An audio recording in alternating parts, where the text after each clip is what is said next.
They say you should never talk to strangers. But nobody tells you what to do when the stranger is holding a map, looking helpless, and speaking your grandmother's dying language. Clarice was just a waitress at a diner on 44th Street. She thought she was doing a good deed. She thought she was helping a confused old man find his hotel.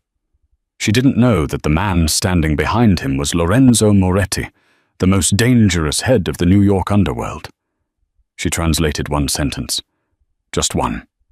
And minutes later the boss looked at her with eyes cold as ice and said the 4 words that ended her life as she knew it. She comes with us. This wasn't a movie. This was how she survived. The rain in New York City doesn't wash things clean. It just makes the grime slicker. It was a Tuesday night in late October, the kind of night that chills a person to the bone, and the neon sign of Sal's Trattoria was flickering with an annoying buzz that was giving Clarice a migraine. Her name was Clarice Russo. She was 24, drowning in student debt from a linguistics degree she wasn't using, and wearing an apron that smelled like stale marinara and bleach. "Clarice, table 6 needs a refill," Sal shouted from the kitchen pass. "I'm on it, Sal," she yelled back, wiping sweat from her forehead with the back of her hand.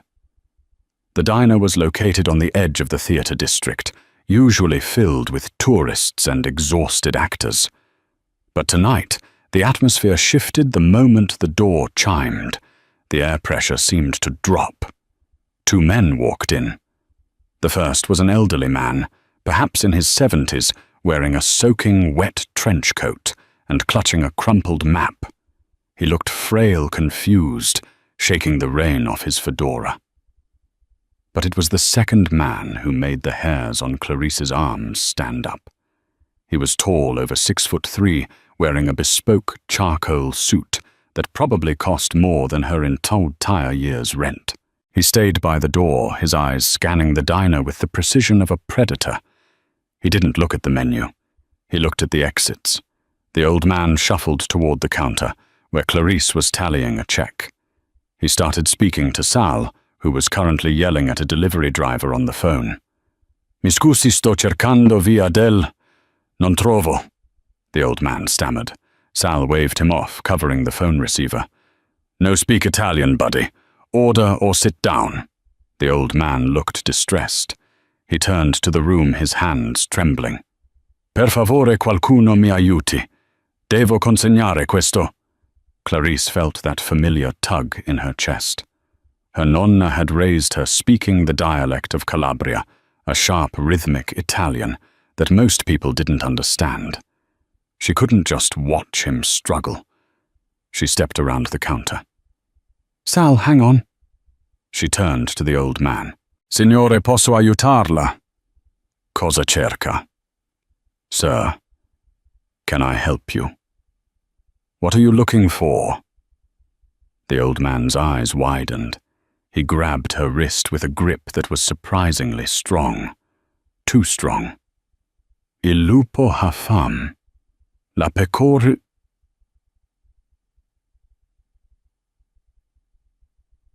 "El recinto," he whispered rapidly. "Dillo a lui. Dillo a Marco."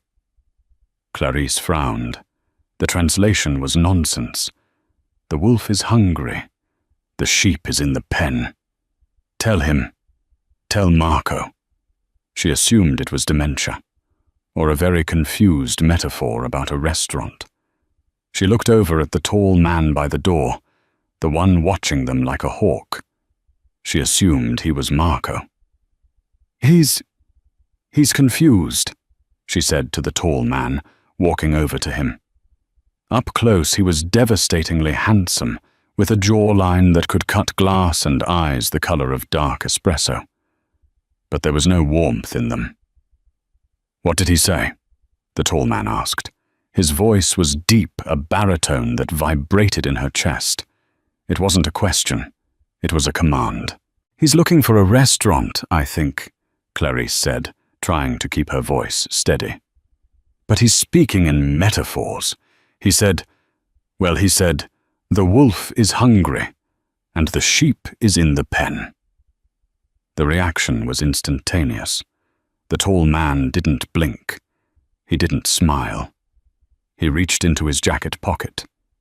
For a split second, Clarice thought he was reaching for a wallet to tip her. Instead, the diner door burst open. 3 more men in dark raincoats swarmed in. Sal dropped a plate in the kitchen. It shattered loudly. The tall man Marco looked at the old man and nodded once. The frailty vanished from the old man's posture. He stood up straight, his tremors gone.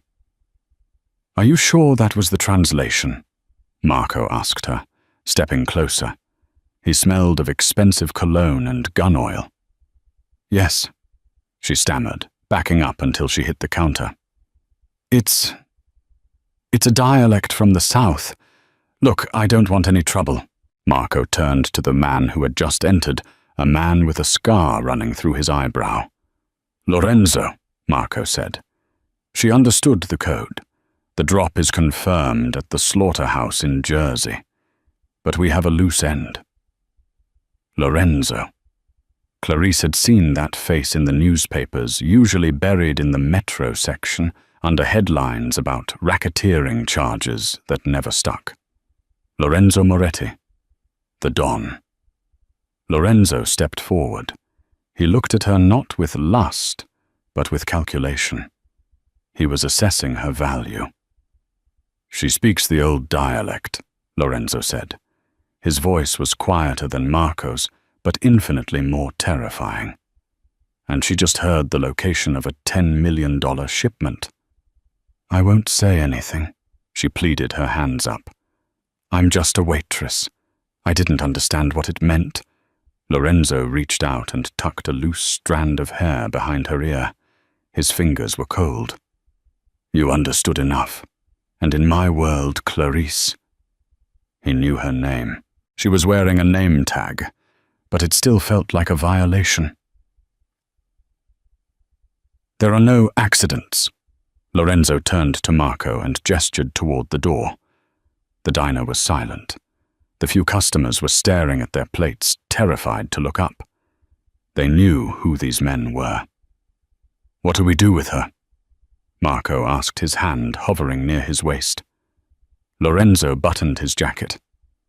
He looked at her one last time, his gaze piercing through her soul. "She comes with us." "Wait, no," Clarice shouted, but before she could run, Marco had her arm.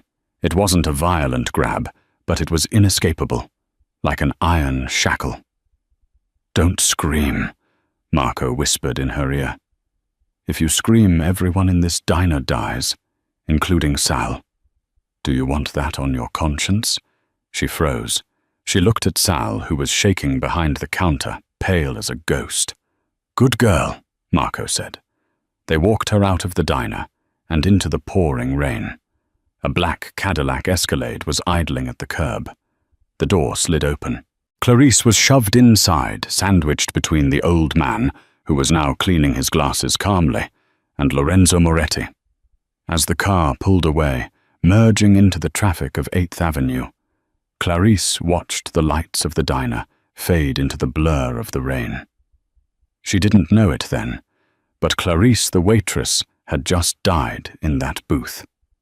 The drive was silent, suffocatingly silent. Clarice sat with her hands clamped between her knees to stop them from shaking. The leather seats were soft, the interior smelling of new and old money. The windows were heavily tinted. She could see out, but the world couldn't see her. She watched pedestrians rushing by with umbrellas, hailing cabs laughing. They were inches away, yet they existed in a different universe. We didn't go to a warehouse. We didn't go to a dungeon. They drove to Tribeca. The car pulled into a private underground garage beneath one of the most exclusive skyscrapers in the city. The steel gates rattled shut behind them, sealing her fate. "Out!" Lorenzo commanded. She stumbled out of the SUV. Her legs felt like jelly. They took a private elevator that had no buttons, only a keycard scanner. Lorenzo scanned a black card, and the sensation of rising turned her stomach.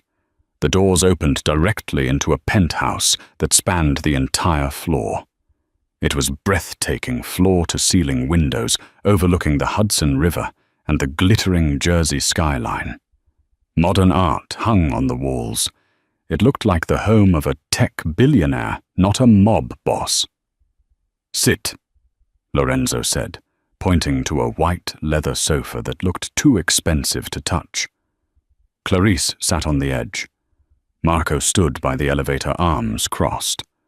The old man, whose name she learned was Giovanni, went straight to a wet bar and poured 3 scotches.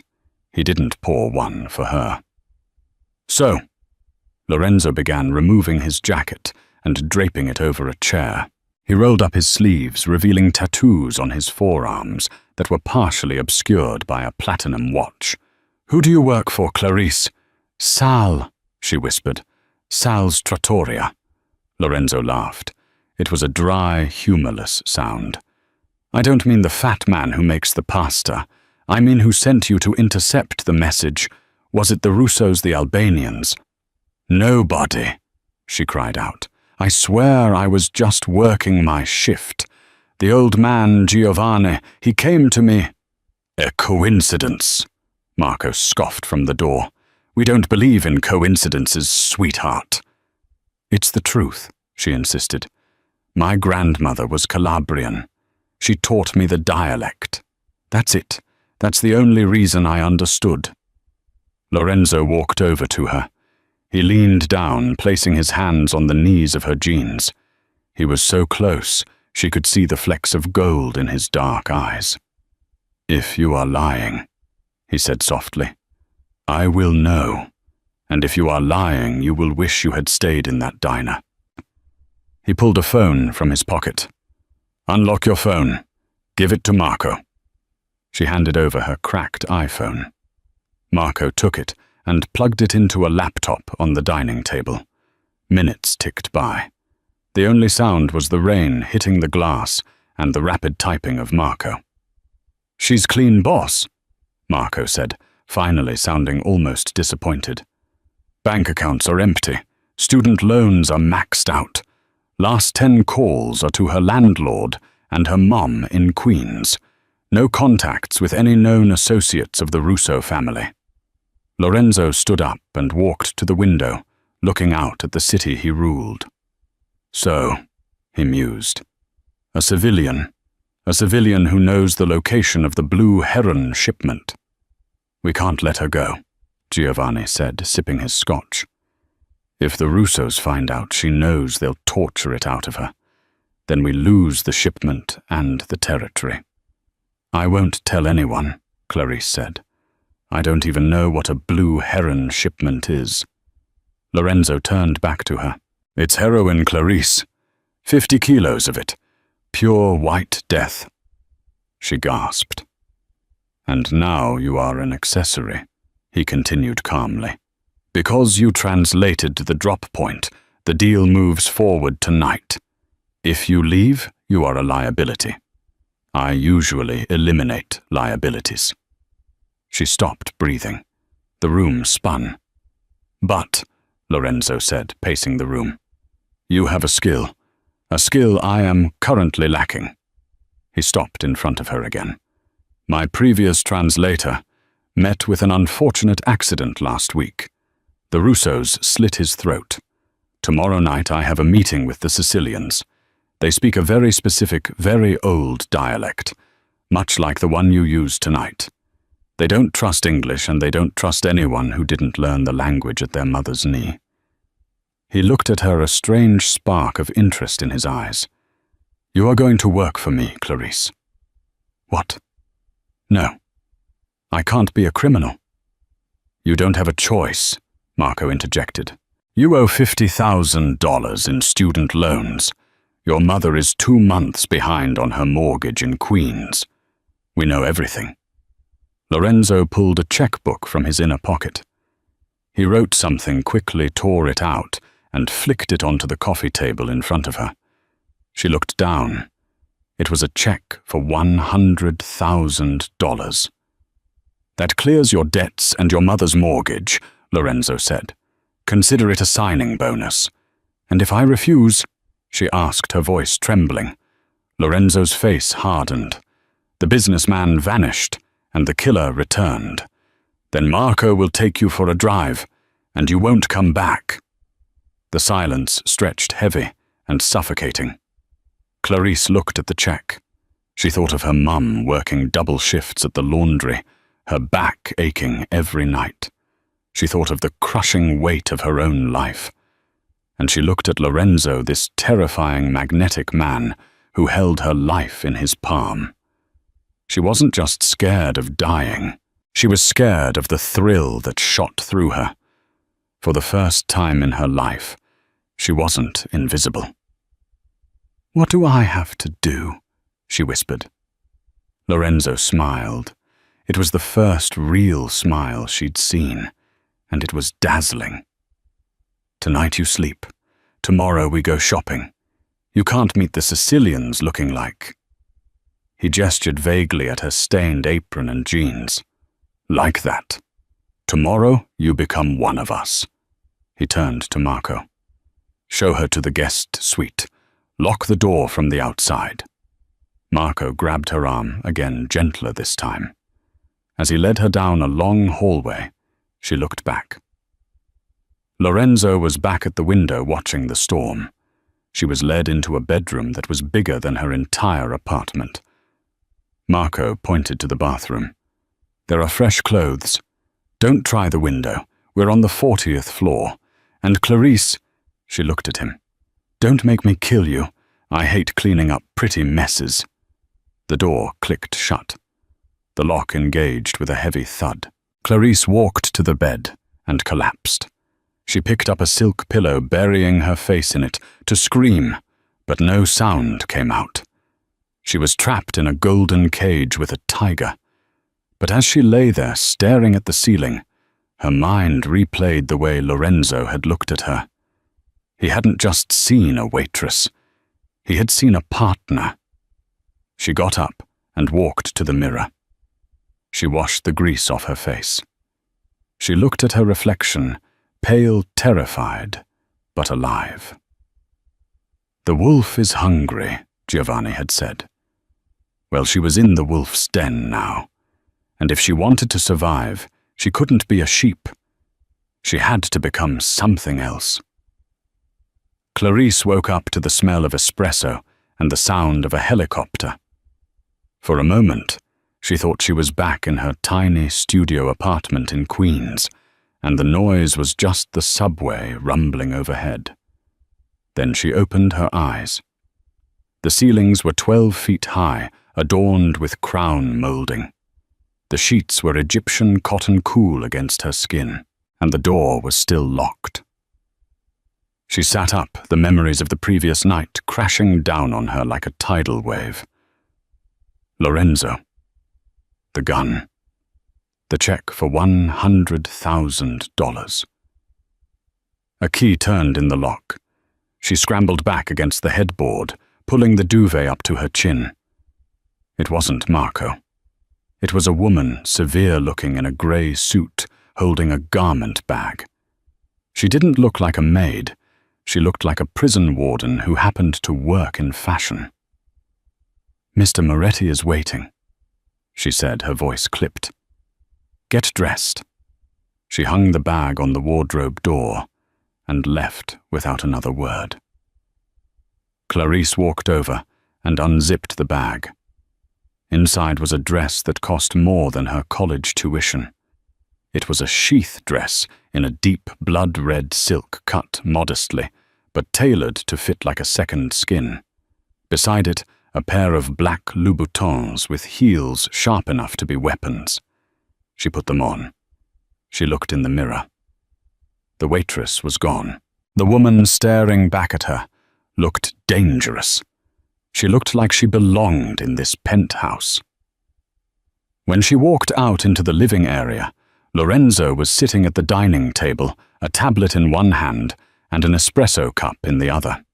He was wearing a navy suit today, crisp and immaculate. Marco stood by the window cleaning a handgun with a casualness that made her stomach turn. Lorenzo looked up. He didn't smile, but his eyes traveled from her shoes to her face, lingering for a second too long. The air in the room seemed to tighten. "Adequate," he said, though his voice was a little huskier than before. "Sit. Eat. We leave in 20 minutes.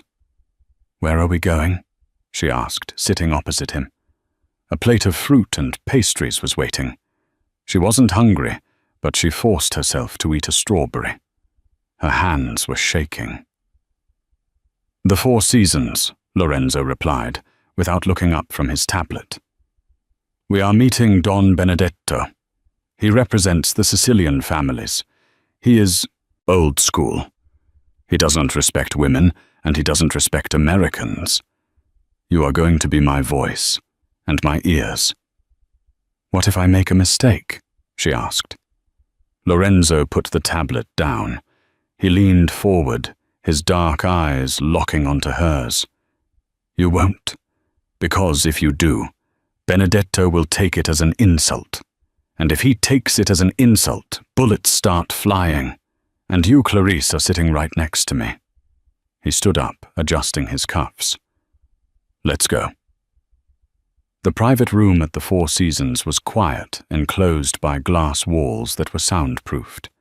The table was set for 6. They arrived first. Lorenzo took the head of the table. He gestured for her to sit at his right hand. Marco stood behind them, a silent sentinel. Minutes later, the doors opened. Don Benedetto walked in. He was a small man, withered by the sun, with eyes like black olives and a smile that didn't reach them. He was flanked by 2 bodyguards who looked like they were carved out of granite. Benedetto ignored Clarice completely. He nodded to Lorenzo and sat down. "Lorenzo," Benedetto rasped in Italian. "It has been a long time. Too long." "Don Benedetto," Lorenzo replied in English.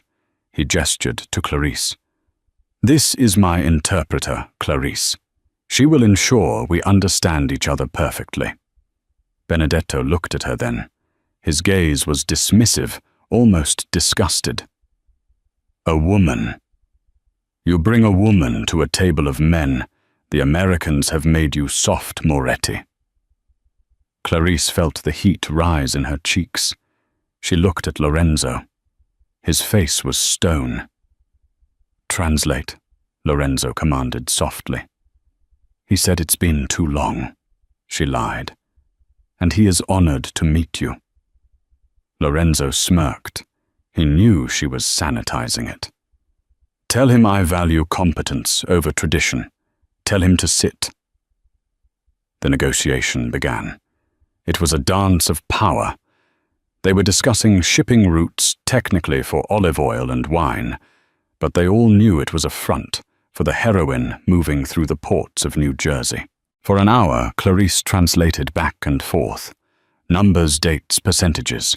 Her brain was firing on all cylinders, switching between the formal Italian of the business world and the rougher, idiomatic Sicilian Benedetto slipped into when he got excited. Then it happened. We were discussing the percentage cut for the Moretti family. Lorenzo wanted 20%. Benedetto was offering 15%. Benedetto turned to his bodyguard and muttered something rapidly in a dialect so thick it was almost a different language. It was Palermitano mixed with old street slang. "Digli che accettiamo il 20. Benedetto said to her, smiling. "Tell him we accept the 20. But then he whispered to his man, "Ma quando la nave arriva bruciamo il molo. Il cane non avrà né l'osso né la carne." Clarice's blood ran cold. Lorenzo looked at her, waiting. Well, what did he say? The room was silent. Benedetto was watching her, his eyes gleaming with malice. He was testing her. He didn't think she understood the whisper. If she translated the acceptance, Lorenzo would sign the deal. And when the ship arrived, the dock would burn. Lorenzo would lose the product and the money. It was a trap. But if she exposed Benedetto right here, right now, violence would erupt. She took a deep breath. She turned to Lorenzo, keeping her face perfectly neutral. "He says he accepts the 20%, she said. Benedetto's smile widened. He reached into his jacket for a pen. "However," she continued, her voice steady, "he also mentioned to his associate that there is a risk of fire at the docks. He used an idiom, 'The dog will have neither the bone nor the meat.'" Benedetto froze. The pen hovered over the paper. The silence that followed was deafening. Lorenzo didn't move, but the temperature in the room dropped 10 degrees. He slowly turned his head to look at Benedetto. "Is that so?" Lorenzo asked, his voice a low rumble. "You plan to burn my docks, Benedetto?" Benedetto's face turned a shade of purple. He slammed his hand on the table, standing up and pointing a shaking finger at Clarice. "Puttana. She lies. She is a lying witch," he screamed in Italian. Lorenzo stood up. He didn't yell. He didn't scream. He simply unbuttoned his jacket and rested his hand on the table. The movement was so graceful, so full of lethal promise, that Benedetto stopped shouting. "This woman," Lorenzo said, his voice deadly calm, "is my voice. If you call her a liar, you call me a liar. If you insult her, you insult me." He picked up the contract and ripped it in half. "The deal is off, and if I see one spark near my docks, I will burn Sicily to the ground. Get out." Benedetto stared at Lorenzo, then at Clarice.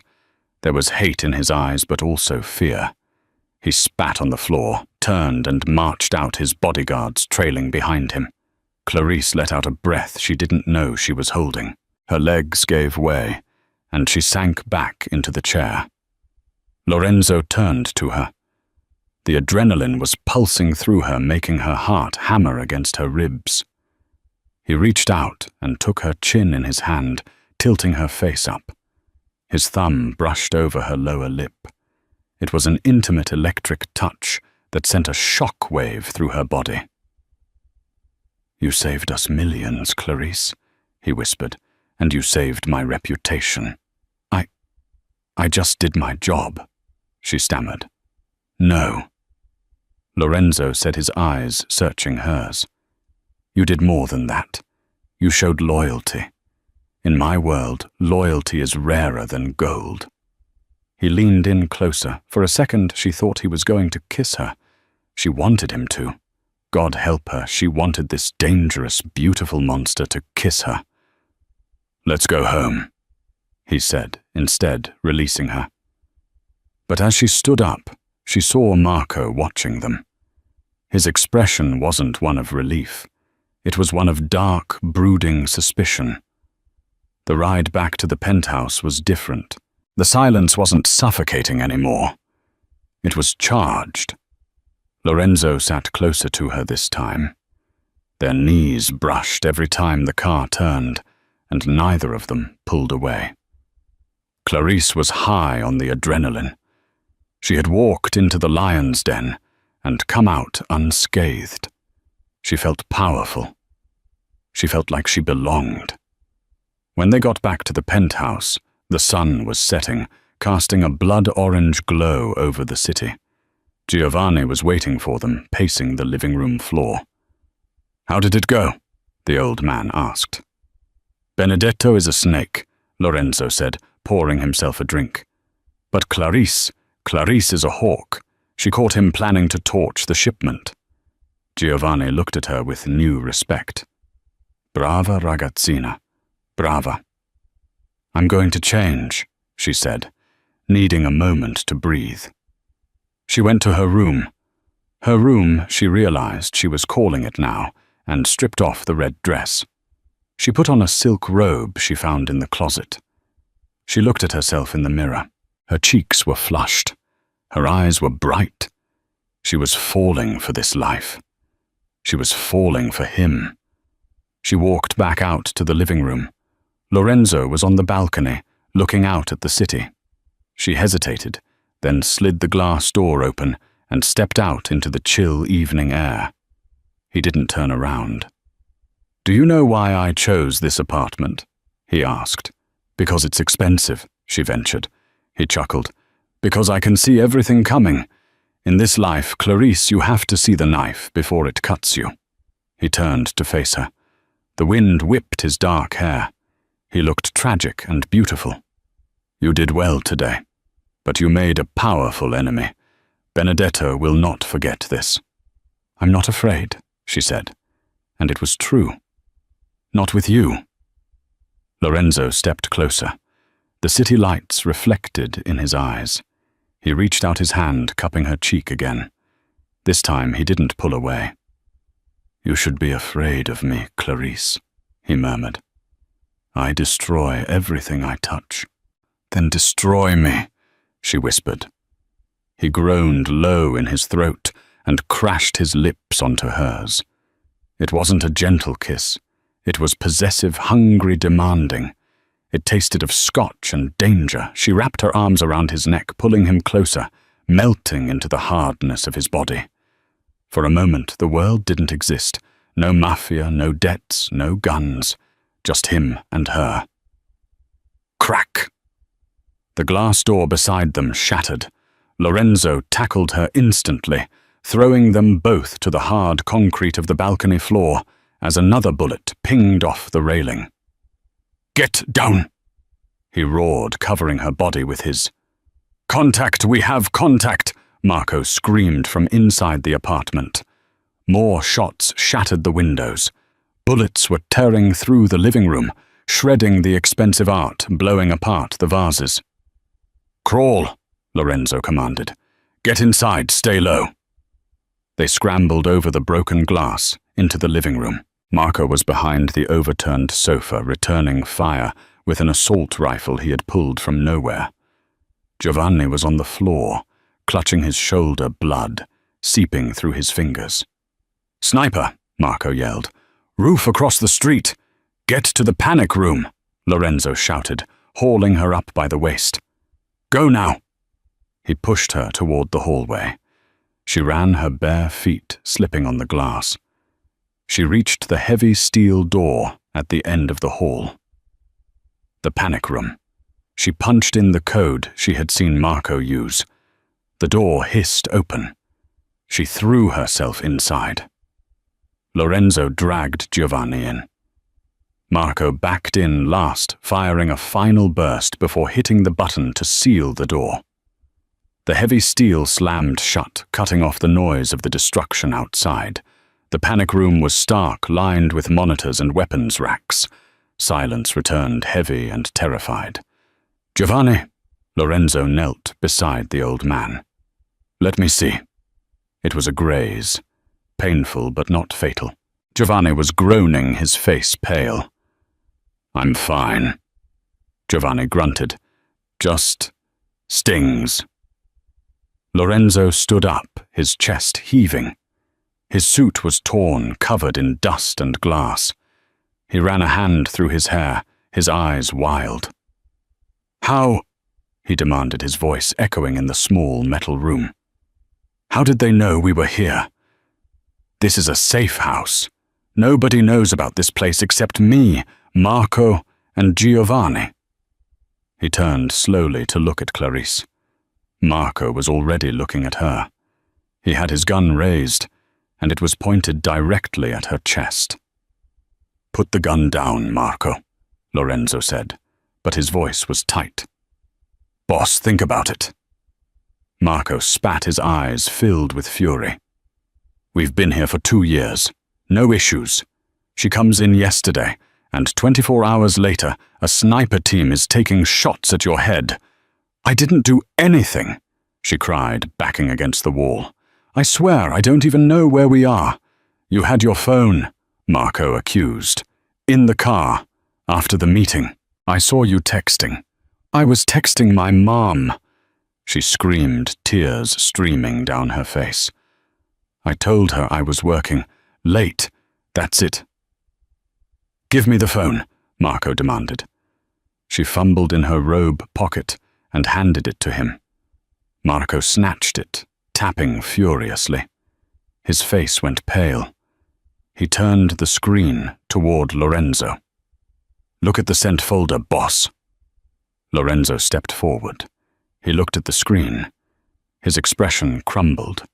The warmth, the desire, the connection they had just shared on the balcony, it all vanished, replaced by a cold, abyssal darkness. What is it?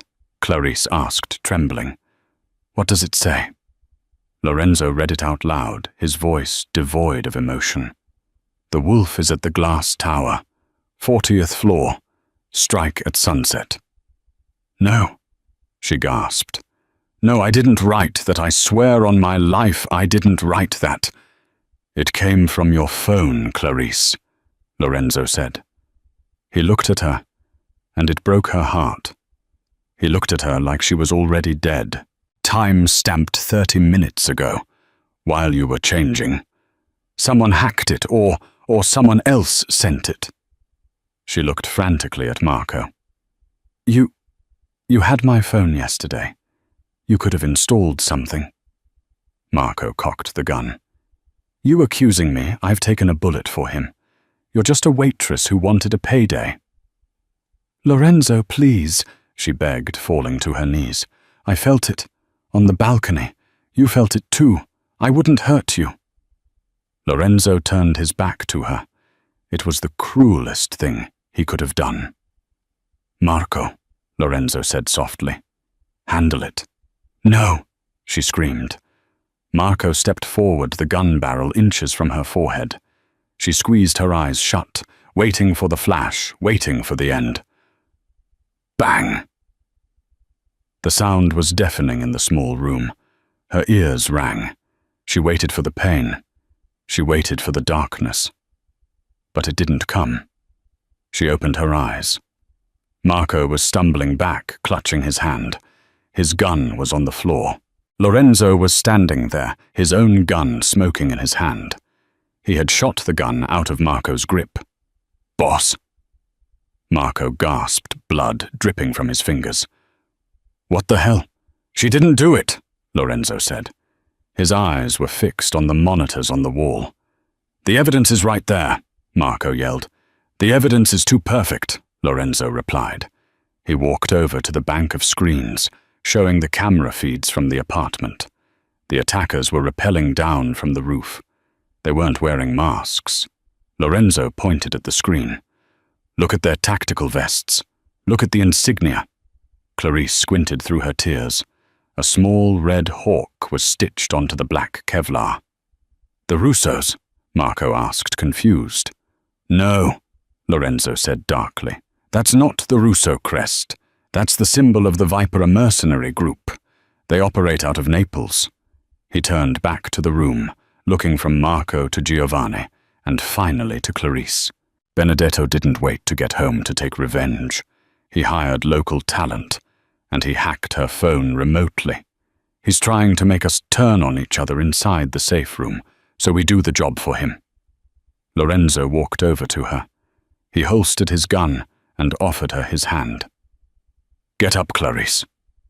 She took his hand. He pulled her to her feet, but he didn't let go. He pulled her flush against his chest, hard. I told you, he whispered into her hair. You need to see the knife before it cuts you. I almost missed this one. He looked over her shoulder at Marco. Bandage your hand, Marco. We have visitors, and we are going to give them a very New York welcome. Lorenzo looked at Clarice, a savage grin spreading across his face. Do you know how to use a gun, Clarice? No, she whispered. He pulled a sleek silver pistol from his waistband and pressed it into her palm. It was heavy and cold. Learn, he said. Fast. Because tonight we aren't hiding in this room. Tonight we are taking back my house. The pistol in her hand felt like a live animal, heavy and cold. She gripped it so hard her knuckles turned white.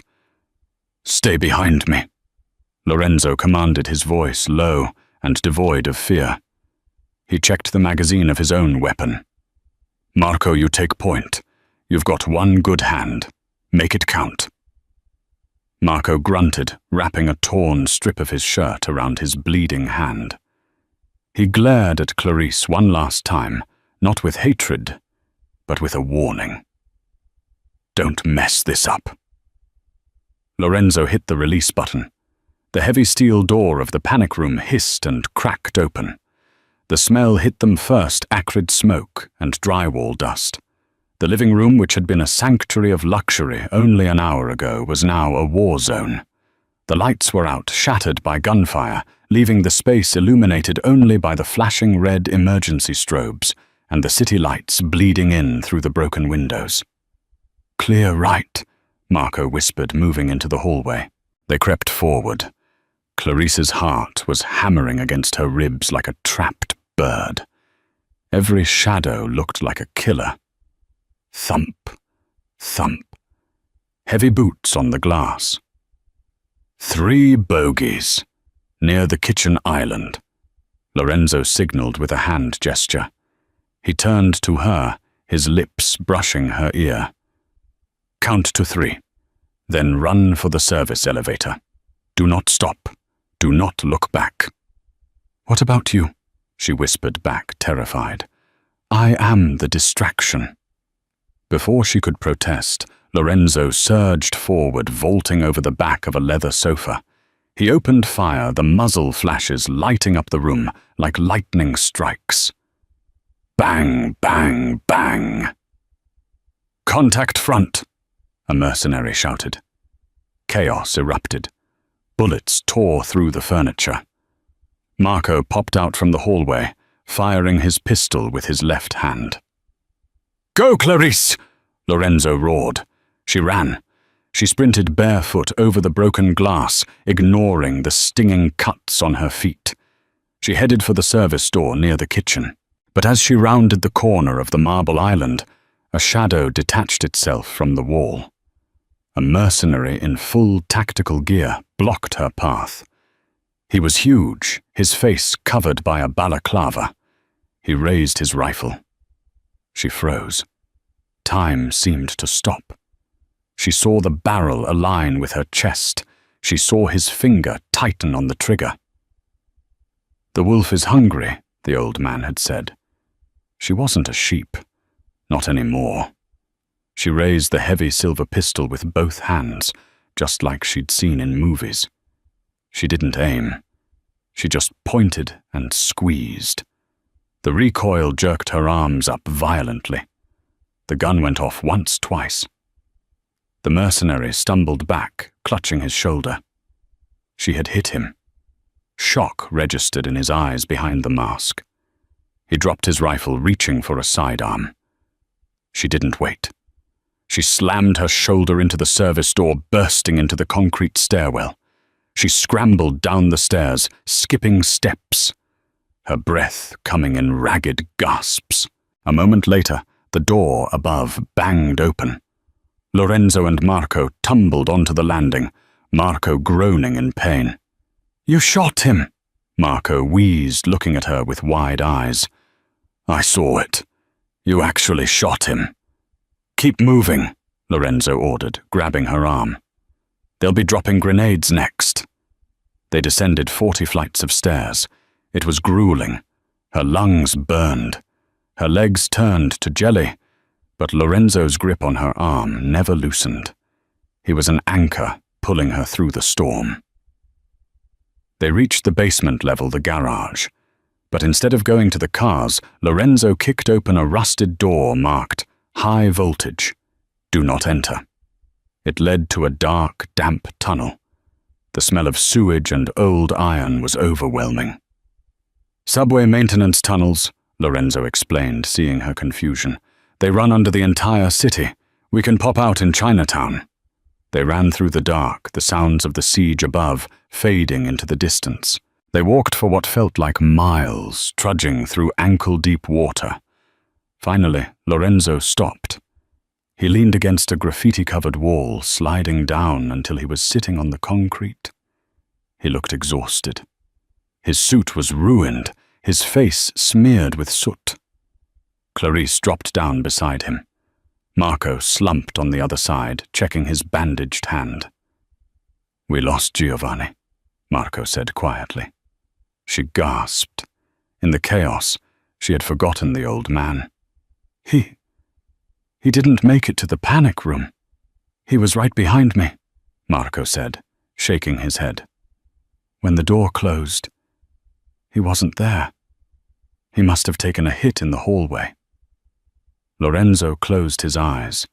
For the first time, he looked defeated. "He raised me," he whispered. "After my father died, Giovanni taught me everything." Clarice reached out and took Lorenzo's hand. His fingers interlaced with hers instantly. "We're alive," she said softly. "You can mourn him later. Right now, you need to survive to avenge him." Lorenzo opened his eyes. The darkness was back in them, but it was focused now. Sharp. "You're right," he said. He stood up, pulling her with him. "We go to the docks. Safe house, Bravo. We regroup. And then..." He looked down the dark tunnel. "Then we kill everyone who touched my family." The safe house was a rusted shipping container, converted into a living space, hidden deep within a stack of containers at the Brooklyn Navy Yard. It was cold, smelling of salt water and diesel, but it was secure. Lorenzo had a first aid kit open on a metal table. He was stitching the cut on Marco's hand with steady, precise movements. Clarice sat on a cot in the corner, wrapped in a rough wool blanket, watching them. The adrenaline was fading, leaving her shivering.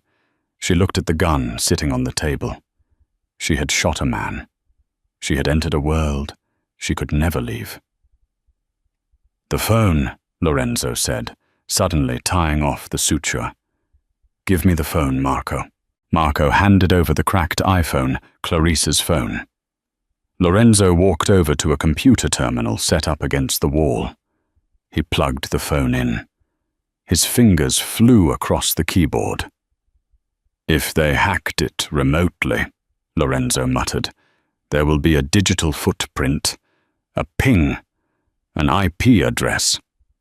"It was the mercenaries," Marco said, gritting his teeth as he tested his hand.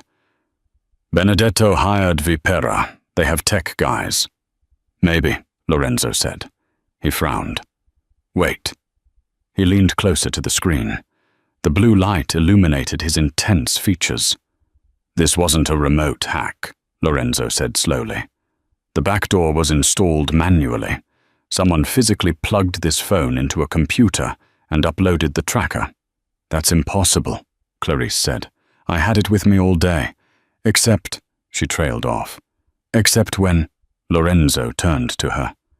"When I was showering," she said, "before the meeting. I left it on the nightstand in the guest room."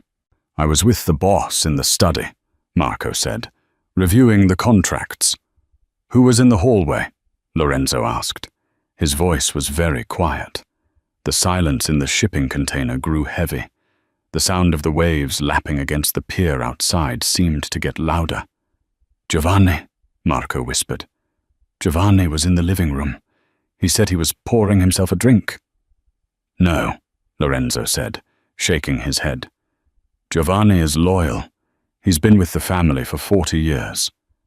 "Lorenzo," Clarice said, a sudden memory flashing in her mind.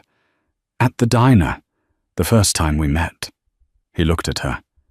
"When Giovanni came in, he was shaking. He looked terrified. He couldn't even hold the map. But the moment you and your men walked in, the shaking stopped. Instantly." She stood up, the blanket falling from her shoulders. "And tonight," she continued, her mind racing. "In the panic room, Marco said Giovanni was right behind him. But Giovanni wasn't running. He was lagging behind. Almost like Like he didn't want to get in the room, Lorenzo finished. Lorenzo grabbed his own satellite phone. He dialed a number. "Who are you calling?" Marco asked. "Giovanni," Lorenzo said. "If he's dead, he won't answer. If he's captured, the Russos will answer." He put the phone on speaker. It rang. Once, twice, 3 times. Click. "Pronto," a voice answered. It was Giovanni. His voice wasn't weak.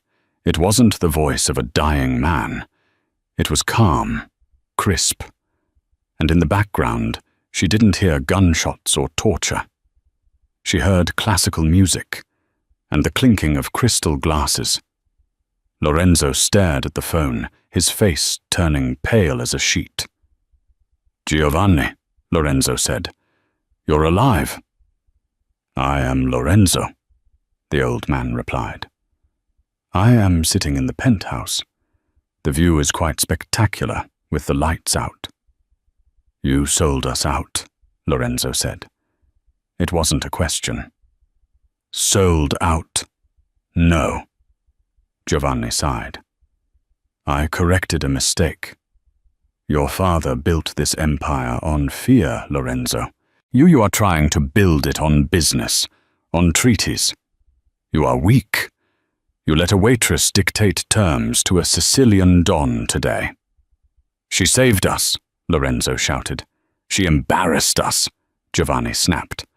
"Benedetto offered me a deal, new leadership, old ways, no more corporate suits, just blood and respect."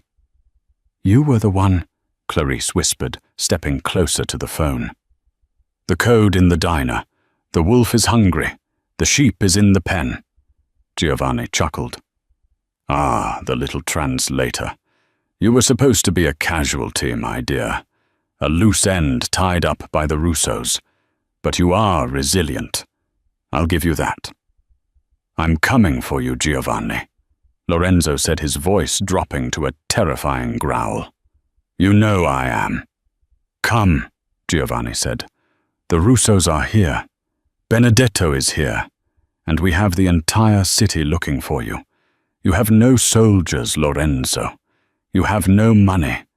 You have a cripple and a girl. You are already dead." The line went dead. Lorenzo lowered the phone slowly. He didn't smash it. He didn't scream. He just stood there, staring at the wall. The betrayal was absolute. The man who had been his second father, who had taught him how to tie a tie and how to shoot a gun, had just signed his death warrant. Marco looked down at the floor. "We're done, boss. He's right. They have the numbers. They have the territory." Lorenzo turned to Clarice. He looked at the woman in the dirty silk robe, holding a gun she barely knew how to use. "Are you scared, Clarice?" he asked. "Yes," she said. "Good." He nodded. "Fear keeps you sharp." He walked over to a metal cabinet in the back of the container. He unlocked it, revealing a cache of heavy weaponry and stacks of cash. "Giovanni made one mistake," Lorenzo said, pulling out a tactical vest and tossing it to her. "What's that?" she asked, catching the heavy Kevlar. "He thinks I'm a businessman," Lorenzo said, racking the slide of an assault rifle. "He forgot that before I was a don, I was a soldier." He looked at Marco, then at her. His eyes were burning with a cold blue fire. "They want the old ways fine. We give them the old ways." Lorenzo walked up to her, grabbing the lapels of her robe and pulling her in for a fierce, searing kiss. It was a promise of violence and devotion. "Tonight," he whispered against her lips, "we burn it all down." He turned to the door. "Clarice, you know the dialect. You know how Benedetto thinks. Marco, you know the security protocols of the penthouse." "What's the plan?" Marco asked, standing up and grabbing a shotgun. Lorenzo kicked the door of the container open, letting the cold night air rush in. "We aren't going to hide. We're going to walk right through the front door." The lobby of the glass tower was a tomb of polished marble. They entered not as victims, but as executioners. Lorenzo moved with a terrifying grace, his ruined suit replaced by a tactical vest, his face smeared with soot and blood. On his left was Marco pale and gripping a shotgun with his good hand. On his right was Clarice. She held the heavy silver pistol, her knuckles white, her heart hammering a war drum against her ribs. 2 guards stepped out from the security alcove. They were too slow. 2 suppressed shots from Lorenzo's rifle, foot, dropped them before they could even scream. "Elevators are locked," Marco hissed. "They expect us to use the stairs," Lorenzo said, jamming a bypass drive into the service elevator panel. "We don't play by their rules anymore." The doors groaned open. They stepped inside. As the numbers climbed 20, 30, 40, the air grew heavy with the scent of impending violence. Lorenzo turned to her. He reached out, brushing a stray lock of hair from her forehead. "When those doors open," he said, his voice a low rumble, "there is no going back. If we win, this city is ours. If we die, we die together." "I'm not going back," she whispered, looking into his abyss-dark eyes. "I'm exactly where I belong." Ding! The doors slid open to the 40th floor. The penthouse power had been cut. The only light was the moon casting skeletal shadows through the shattered windows. "State attenti," a voice whispered from the dark. Lorenzo didn't hesitate. He fired blindly into the shadows. A body hit the floor. Instantly the room erupted. Muzzle flashes lit up the darkness like a strobe light, disorienting and terrifying. Bullets chipped the marble walls, sending stone shrapnel flying. "Get down!" Lorenzo roared, shoving Clarice behind the heavy oak bar. He vaulted over the counter, drawing their fire. He moved like a wraith, firing with lethal precision. Marco popped up, blasting his shotgun to cover him. Clarice peered over the rim of the bar. Her blood ran cold. Benedetto, the Sicilian Don, was flanking Lorenzo near the balcony. He raised a submachine gun unseen by Lorenzo. The wolf is hungry. She wasn't a sheep anymore. She rested her pistol on the bar top, aimed at the shadow, and squeezed the trigger. Benedetto screamed, clutching his leg as he collapsed. Lorenzo spun around, saw the threat she had neutralized, and finished the remaining mercenaries with 2 controlled bursts. Silence fell heavy and suffocating. "Where is he?" Lorenzo growled. "Right here." Giovanni stepped out of the master bedroom. He looked impeccable, untouched by the chaos. He held a pistol pressed against his own temple. "A magnificent performance," Giovanni said, his voice trembling. "I underestimated the girl. I thought she was a liability. It seems she was the weapon I missed." "Drop it, Giovanni," Lorenzo commanded. "There is no way out for me." The old man smiled sadly. "I will not rot in a cell." He closed his eyes. His finger tightened. Bang! The shot didn't come from Giovanni. Lorenzo had fired a single impossible shot that struck the pistol in Giovanni's hand, sending it spinning away. Giovanni screamed, falling to his knees, clutching his shattered hand. Lorenzo towered over him. "You don't get the easy way out. You betrayed your blood." "Kill me," Giovanni begged. "No," Lorenzo said coldly. "Marco, call the police. An intruder found in my home. He'll die in a cage, Giovanni. Forgotten." Lorenzo turned his back on the sobbing old man and walked to Clarice. The adrenaline crashed, leaving her weak, but he caught her. He pulled her against his chest, his heart beating a steady rhythm against hers. "You stayed," he breathed, looking at her with a mixture of awe and possession. "I told you," she whispered. "I'm with you." Lorenzo cupped her face, his thumbs wiping away a smudge of dirt. You aren't a translator anymore, Clarice. You're my partner. You're my queen." He kissed her, then a kiss that tasted of iron smoke and victory. Outside, the sirens began to wail, signaling the end of the war and the beginning of their reign. The wolf had cleaned house, and for the first time, he wasn't alone. 6 months later. The gala at the Metropolitan Museum of Art was the event of the season. Cameras flashed as limousines deposited the city's elite onto the red carpet. A black Rolls-Royce pulled up. The door opened. Lorenzo Moretti stepped out. He looked devastating in a tuxedo, the scar on his cheek a souvenir from that night only adding to his dangerous allure. The flashes went wild.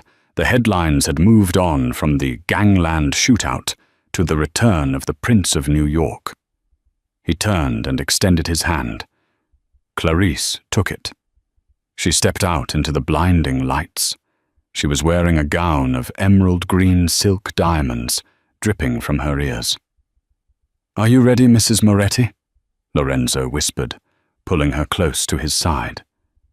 She smiled at the cameras, then up at him. She wasn't Clarice the waitress anymore.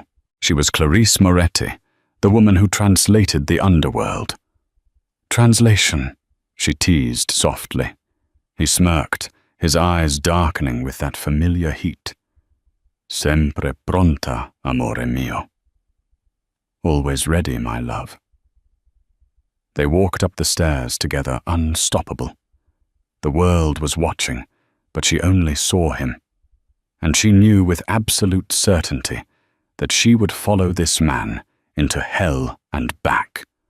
Because the best stories don't end with happily ever after. They end with, "Don't mess with us." And just like that, Clarice went from serving coffee to ruling the city. It's a reminder that sometimes the wrong turn or the right translation can change your destiny forever. Lorenzo and Clarice survived the betrayal, but in the world of the Mafia, peace is just the time you spend reloading. Do you think Clarice made the right choice by saving Lorenzo? Or should she have run the moment she had the chance?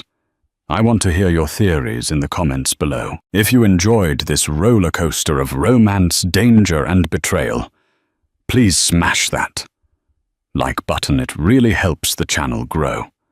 And if you haven't already, hit subscribe and ring that notification bell so you never miss a story. We have a new thriller coming next week that you won't believe. Thanks for watching, and stay safe out there.